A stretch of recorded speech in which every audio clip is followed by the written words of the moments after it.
Today I'm going to talk about my favorite mechanism in a game called Jolly and Roger. Now I know, you probably have not heard of this game. I did not hear of it until recently. It is not a recently released game, but I was talking about I Cut, You Choose games on my channel. I'll link down below to that video. And someone mentioned Jolly and Roger, and so I looked it up and it looked really cool. There was a Dice Tower review on it. Not a lot of information out there about it, but it looked pretty neat. And so I got a copy sent over from the Netherlands. I couldn't find a copy in the US. But it just looked really neat. It looked like a fun two-player game. So I played it twice the other day, and I really enjoyed it. I'm a little surprised the game didn't get more attention when it came out, but it is pretty simple. Because you probably haven't heard of this, I'll just tell you in basic how it works. You're trying to get the most money as pirates. So there are these ships that you have on the board. There's here's a 9-value ship. There's also a 7, a 5, and a 3. And you are... One player is dividing up stacks of cards that look like this. So... see, that's a pirate that's worth 2. They're different colors, all different colors here. One player is dividing these into 2 stacks. I think you draw 5 cards, divide them into 2 stacks, and the other player chooses and then plays those cards either on ships. So like this is the red ship, so I would have to play a red card on this ship.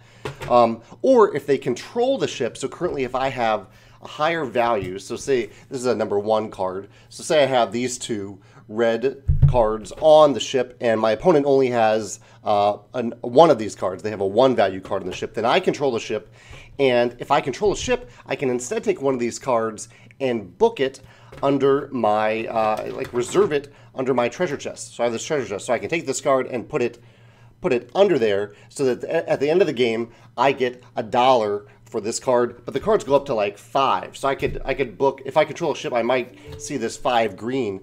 If I control the green ship, I might say, okay, I control the green ship. I'm just going to book this card. Instead of spending more to control that ship and ensure that I control it, I'll take it and I'll use that for endgame money. At the end of the game, you look at all the cards under your treasure chest, you add up that money, and you add up the ships that you control at the end of the game, and you get that money as well. That's the basic overview of the card. I really like the game. I really like this idea of controlling the ship with cards and kind of deciding how much you want to push that. So like I might control a ship with only a single 1, but it's really easy for my opponent to later control that ship, depending on maybe how I divide up the stacks of cards. I like that there's agency in that I get to divide the cards into 2 stacks, and my opponent gets to choose. So I might, if I barely control the green ship, I might make a stack less appealing that has green cards in it and make the other stack more appealing so that the opponent doesn't take control of the green ship. And I like this push and pull of, if I barely control a ship, do I reinforce my control of it, which will maybe help me earn the ship at the end of the game and maintain control of the ship, or do I take that opportunity to put cards like this high-valued 5 card that I had a second ago, or here's this 3, do I put that under my treasure chest for more points at the end of the game? Now, there's one thing I didn't mention, and this is probably, as much as I love this mechanism, this is probably my favorite mechanism, which is that each card has a back that is identical. It's a parrot, it's worth 1. You can see that it doesn't have a monetary value on it, which means that you can't book this card. So here's the front of the card, here's the back. At any time when so say you are my opponent, you divide up those 2 stacks, I choose one of those stacks, they're all face up, but I already control the green ship. And I'm really more interested in the red ship at that time, but I don't see a red card. These act as a wild. So I can flip the card over and use this as a wild valued 1 to help me control another ship or any ship that I want.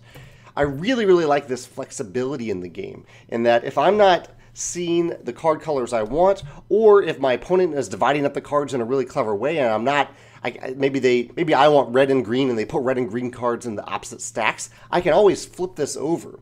So it always provides this extra sense of agency for me where I can control something that I normally wouldn't be able to control in the game, and the game lets me do this in a really clever way. And it also keeps the pressure on your opponents because they never know when you're just going to ignore the green card here and just flip it over and put it someplace else. They never know that. And the one other twist on this, in the advanced version of the game, you have a few of these cards right here. This is the Tortuga card. I think there are 2 or 3 of them. And if you get this card, when you select cards after they've been divided, you get to flip over all of the face down cards that you have, and they stay where they are. So I may have put a bunch of these in the one game I played with the advanced version. I had a ton of parrots out there, and I was the cutter actually that had the Tortuga card come up, and I heavily weighted the other stack against it because I was really hoping to pick the Tortuga card, because I would have flipped over like 5 parrot cards and immediately controlled all of the ships. But my opponent basically had to choose the Tortuga card because they couldn't let me get such a big bonus. But I really liked that advanced twist in the game. That was really, really cool to see. This is a great 2-player game. I really, really like it. I'm hesitant to really advocate it because I know it's really, really hard to get. I found it very difficult to get, but I really enjoyed it. Really cool mechanisms. Definitely worth a study. Maybe go watch the Dice Tower video about it if you're interested in I Cut You Choose games. If this triggered a memory for you of another I Cut You Choose game that you think is really clever that you'd like to talk about in the comments, or this idea of versatility in cards where you have a primary side and then a backup that you can always use, I'd love to hear about that in the comments as well. Thanks.